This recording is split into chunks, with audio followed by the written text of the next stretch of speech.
Vous écoutez Alger Chaîne 3, le journal. Brahim, bonjour. Bonjour Hajar, bonjour à tous. Habitat, programme ADL 3, 1 400 000 logements seront en chantier bientôt. C'est ce qu'a annoncé le ministre Mohamed Belaribi en marge de la 8e conférence des ministres arabes de l'habitat réunie hier à Alger. L'Algérie est candidate au poste de vice-présidente de la Commission de l'Union africaine. Le ministre des Affaires étrangères a lancé depuis Addis Abeba la campagne de la candidate l'ambassadrice Selma Malika Haddadi. Alors que les Palestiniens se font massacrer quotidiennement par l'armée d'occupation israélienne, le Maroc ne recule devant rien pour plaire à l'entité sioniste en acceptant d'extrader le militant palestinien Nassim Kalibat, réfugié au Maroc et recherché par l'occupant pour ses actions de résistance. Les travaux de la station de dessalement d'eau de mer de Cap-Oran touchent à leur fin. Ils ont atteint un taux d'avancement de 90% et la livraison est prévue dans un délai de 30 à 45 jours. Et comment améliorer le service public? L'instance de la médiation de la République va lancer un sondage d'opinion début 2025 et écouter les propositions et préoccupations des citoyens. La culture est retour sur la 4e soirée du Festival international de la musique Maloufa Constantine avec notre correspondante Hayat Karboua du football, la JS Kabylie, leader provisoire du championnat après sa large victoire hier 3-0 devant le Mouloudia d'El Beyet. Bonjour à tous. Bonne nouvelle pour les souscripteurs au programme ADL 3. Les projets seront lancés bientôt. C'est le ministre de l'Habitat qui l'a annoncé hier. 1 400 000 logements seront ainsi construits, soit le triple des programmes ADL 1 et 2. Mohamed Belaribi s'exprime en marge de la 8e conférence des ministres arabes de l'Habitat réunie hier au Centre international des conférences. On l'écoute au micro d'Ibti Aladou. Il y a eu plusieurs programmes ADL. Le programme ADL 1 comptait 55 000 logements, tandis que le programme ADL 2 en comptait 560 000. En juillet 2024, nous avons lancé ADL 3 avec près de 1,4 million d'unités de logements qui seront bientôt mises en œuvre. C'est une formule très demandée. L'agence ADL est aujourd'hui considérée comme le plus grand acteur immobilier en Méditerranée, puisqu'à elle seule, elle réalise 1,4 millions d'unités de logement. Et les réalisations de l'Algérie dans le secteur de l'habitat, toutes formules confondues, ont été mises en avant lors de cette rencontre des logements construits avec des matériaux locaux. Une rencontre qui est une occasion également pour l'échange des expériences. Ibti Aladou. Le congrès sur le logement et l'urbanisme représente une opportunité renouvelée chaque année pour les pays participants. Lors de la dernière édition, organisée en Libye, l'événement a rencontré un grand succès. Et à cette occasion, la présidence du congrès a été confiée à l'Algérie. L'ambassadeur Ali Ben Brahim El Maliki, secrétaire général adjoint, chef du secteur des affaires économiques de la Ligue arabe. L'importance de cette conférence réside dans le fait qu'elle abordera des ateliers, des colloques et des séances liées à l'échange d'expériences entre les pays arabes. Ces expériences et expertises sont importantes pour les pays arabes, en particulier dans les domaines de l'habitat, de l'urbanisme, dans les pôles urbains et du développement durable. L'Algérie est aujourd'hui un modèle réussi dans le domaine de l'habitat. Grâce à des politiques ambitieuses et des investissements majeurs, elle a su relever le défi du logement en offrant des solutions adaptées et durables à sa population. Hamza Salah Najah, expert et représentant d'une société des travaux publics en Libye. L'Algérie possède une expertise considérable dans le secteur de l'habitat et les orientations de son gouvernement dans ce secteur sont largement reconnues. En toute objectivité, la qualité du travail observé en Algérie dans ce domaine témoigne d'une véritable renaissance urbaine, marquée par des ambitions remarquables de l'État algérien. En effet, l'Algérie a distribué 1,7 million d'unités de logements, toutes formules confondues. Ces projets s'accompagnent de 1924 infrastructures publiques modernes. Ces réalisations ont nécessité des investissements conséquents de 35 milliards de dollars. Compte rendu signé Ibti Aladou. L'Algérie est candidate au poste de vice-présidente de la Commission de l'Union africaine. Le ministre des Affaires étrangères a lancé officiellement la campagne de la candidate de l'Algérie, l'ambassadrice Selma Malika Haddadi. Depuis Addis Abeba, le chef de la diplomatie algérienne a indiqué lors d'une cérémonie organisée en présence d'un grand nombre de membres du corps diplomatique accrédité auprès de l'UA la nécessité de renforcer l'action africaine commune. La candidature de l'Algérie émane d'une forte détermination visant à servir notre Union africaine avec sérieux et engagement, et d'une profonde conviction que cette candidature intervient dans un contexte marqué par des défis et attentes au niveau de notre espace continental. La candidature de l'Algérie découle de la forte volonté de l'Algérie de conférer davantage d'efficacité à la gouvernance au sein de l'Union africaine. Elle émane également d'un profond sens du devoir envers l'Afrique que nous nous engageons à honorer avec tous nos frères africains engagés, loyaux et de bonne foi.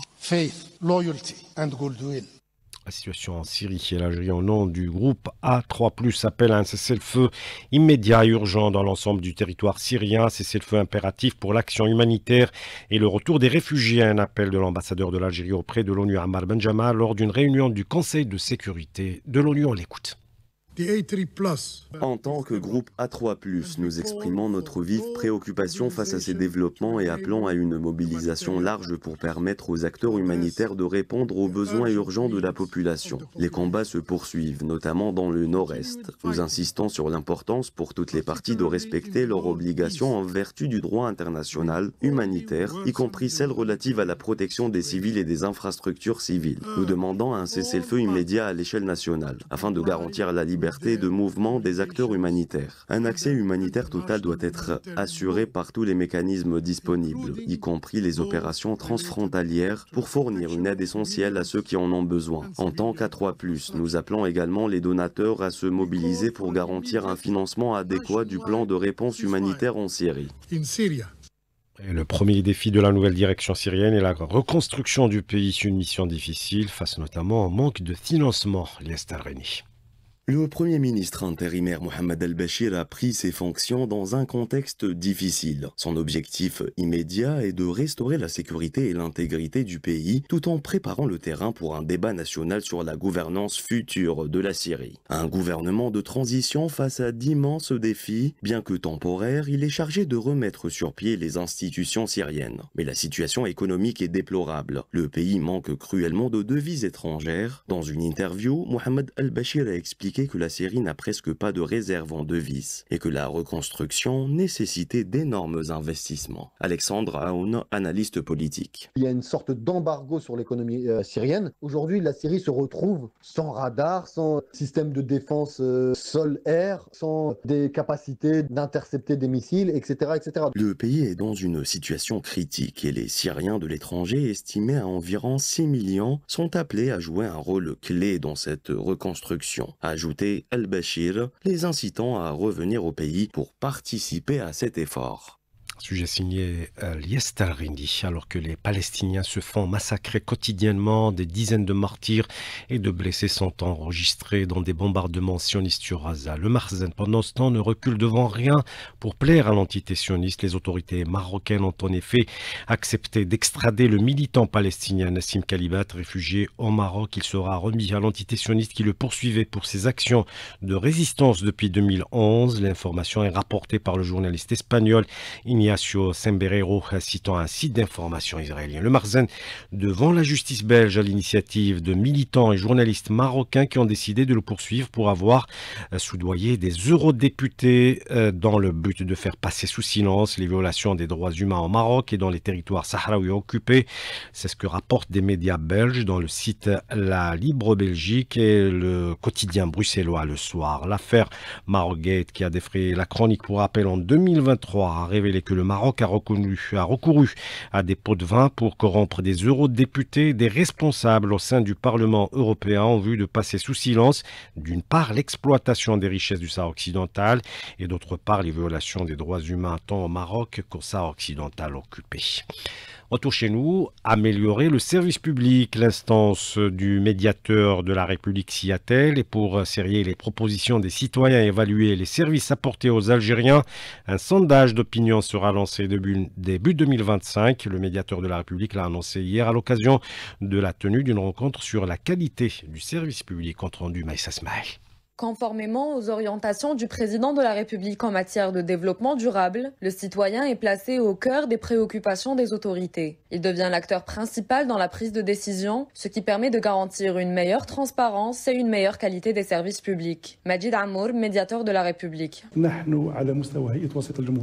Au niveau de la médiation de la République, commencerons début 2025 à permettre aux citoyens de donner leur avis et d'exprimer leur opinion sur notre prise en charge. Cette méthode nous permettra d'évaluer notre performance et ainsi de l'améliorer pour offrir un meilleur service d'assistance.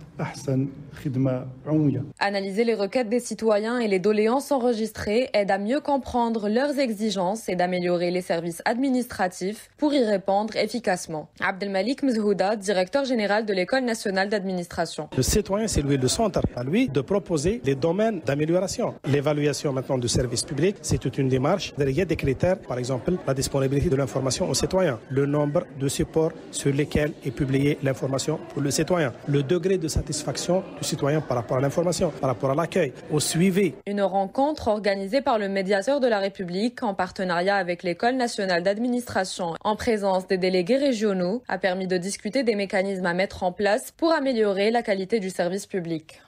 La livraison de la station de dessalement d'eau de mer de Cap-Blanc à Oran est prévue dans un délai de 30 à 45 jours au maximum. C'est ce qu'a annoncé hier le Wali d'Oran, précisant que les travaux touchent à leur fin. Ils ont atteint un taux d'avancement de 90%. La station, pour rappel, est d'une capacité de 300 000 m3 jour et elle couvrira les besoins en eau potable des populations de l'ouest de la wilaya ainsi que plusieurs wilayas voisines, notamment Sidi Bla Abbas, Mascara et Ain Temouchent. 3 personnes ont trouvé la mort et 4 autres blessés dans un accident de la route survenu hier à Al-Menia suite à une collision entre un véhicule utilitaire et une voiture, entraînant ainsi la mort sur le coup de 3 personnes selon la protection civile. Les forces navales algériennes ont mené une opération de sauvetage et d'évacuation d'un marin russe qui était dans un état de danger à bord d'un navire battant pavillon de Hong Kong venant de Bulgarie en direction de Gibraltar à 12 miles nautiques au nord-ouest de Cap Ginnet à Adelis, selon un communiqué du ministère de la Défense nationale.